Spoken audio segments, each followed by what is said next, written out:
Pourquoi l'Afrique ne se développe-t-elle pas?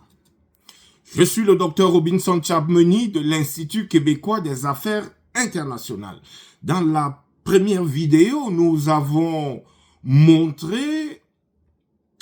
essayé d'examiner les rapports entre l'OHADA et la ZLECAf pour montrer que l'OHADA n'était plus pertinente et nous avons plaidé que cette organisation devait être abolie parce qu'à nos yeux, en fonction de l'analyse, elle constituerait une sérieuse menace au projet de développement du continent africain.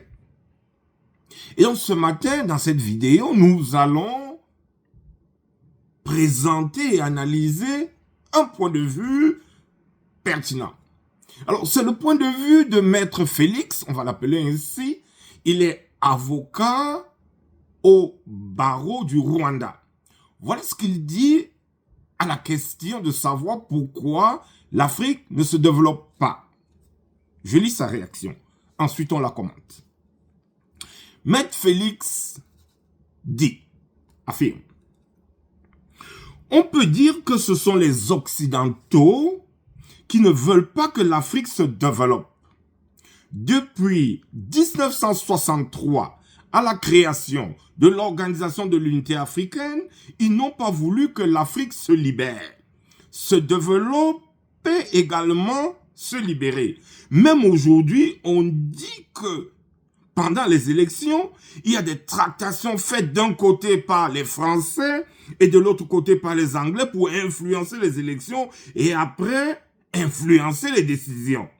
C'est pourquoi les premiers panafricanistes ont été tués. Jusqu'aujourd'hui, ils essayent d'influencer nos dirigeants pour les contraindre à prendre des décisions qui ne sont pas en faveur des Africains. Je réponds à une question demandée plus haut. Alors, qu'est-ce que cet avocat rwandais avance? Plusieurs choses. Premièrement, il impute l'échec du développement, la responsabilité du sous-développement de l'Afrique aux Occidentaux. En disant que les Occidentaux ne veulent pas que l'Afrique se développe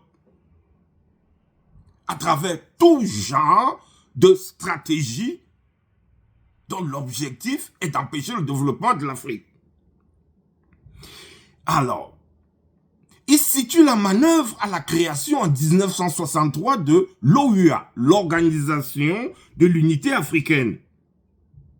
Selon cet avocat, depuis la création de cette organisation, celle qui est porteuse du projet panafricaniste, c'est-à-dire d'unité du continent africain, depuis la création de cette organisation, selon lui, les Occidentaux ont manœuvré pour empêcher la réalisation de cet objectif, à savoir l'unité politique du continent et l'intégration économique de ce continent.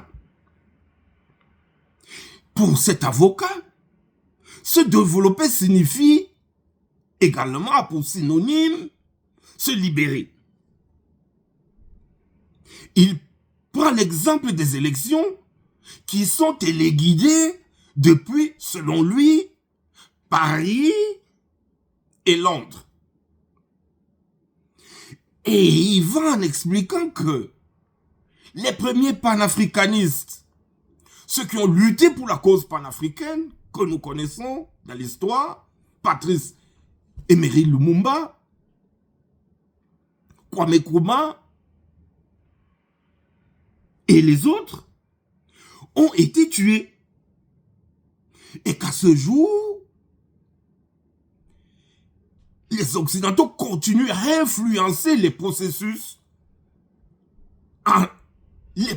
électoraux et décisionnels, poussant les dirigeants africains à prendre des décisions en défaveur des peuples africains. Et lorsqu'on fait un rapprochement avec l'OHADA, on se demande si ce projet était avantageux pour les Africains ou carrément opposé aux intérêts des peuples africains. À bientôt pour la suite.